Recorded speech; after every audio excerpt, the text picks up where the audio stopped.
In this video, we're going to do something super powerful. We're going to build a Spanish sentence from scratch, and then we're going to level it up piece by piece until it sounds fluent, expressive and native-like.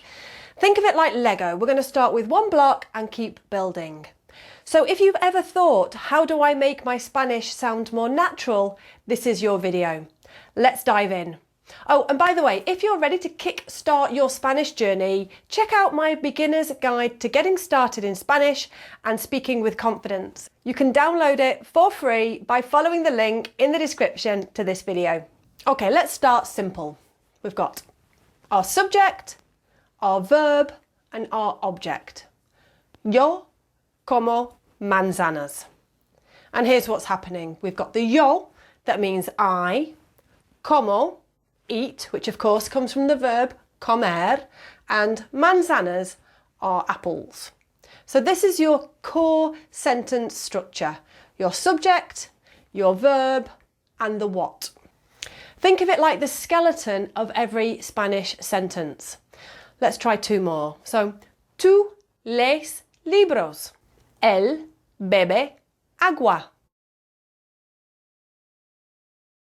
Okay, so now is step 2. We're going to add adjectives. Now, adjectives describe nouns, and in Spanish, they go after the noun, usually. So, for example, we're going to add the adjective to our sentence. So, yo como manzanas rojas. And notice that manzanas is plural and feminine. So, rojas must match. It must be plural and feminine.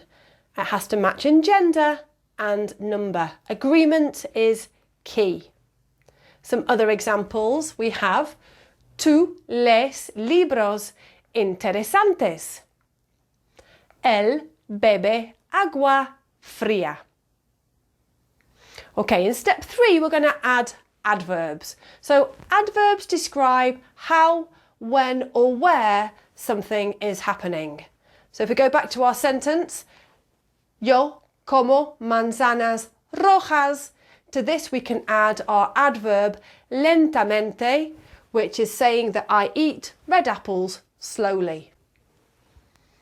Some common adverbs would be rápidamente, siempre, aquí, ayer.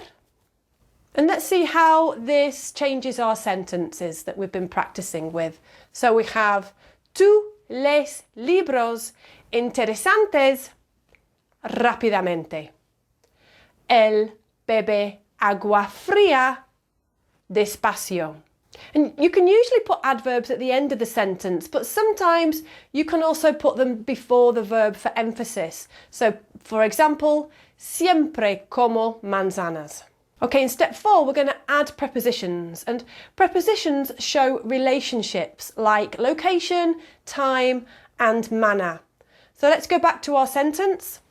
Yo como manzanas rojas lentamente en el parque.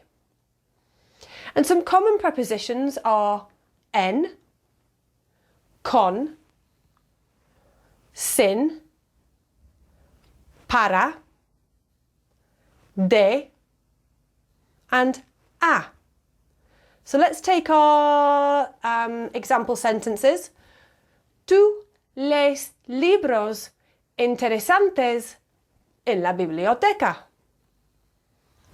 Él bebe agua fría después del ejercicio. And in step 5, we're going to add time markers. Now these help you anchor your sentence in when something is happening. So, por ejemplo, our core sentence was about eating apples. We're going to change that slightly now. So, ayer yo comí manzanas rojas lentamente en el parque. And note here that when you add a time phrase, for example, like ayer, hoy, or mañana, you often end up moving the verb to the future or the past tense. Here are some of the other examples we've been working on. Mañana tú vas a leer libros interesantes. Hoy Él está bebiendo agua fría. Time phrases like these often go at the beginning, but again, they can move. So, por ejemplo, yo comí manzanas ayer.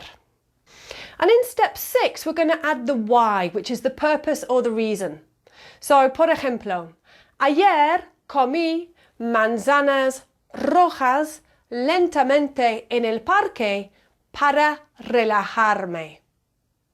And some more key words to express reason could be porque, para, ya que, por. So if we go back to our examples, we've got tú lees libros para aprender español. Él bebe agua porque tiene calor. So now your sentence has the who, the what, the when, the where, the how, and the why. Beautiful. So let's recap how we built this sentence. Ayer yo comí manzanas rojas lentamente en el parque para relajarme. So each level added. So we started with our subject and verb, our object. We added adjectives, adverbs, prepositions, time markers, and purpose. Okay, here's a challenge for you. Can you build your own sentence using this structure and post it in the comments? I'll check a few and I'll give you some feedback. And if this helped you feel more confident building real Spanish sentences, give it a like, subscribe, and check out the next video on how to ask questions in Spanish like a native. And don't forget to download my Spanish starter kit for free by following the link in the description of this video. Hasta la próxima. Adiós.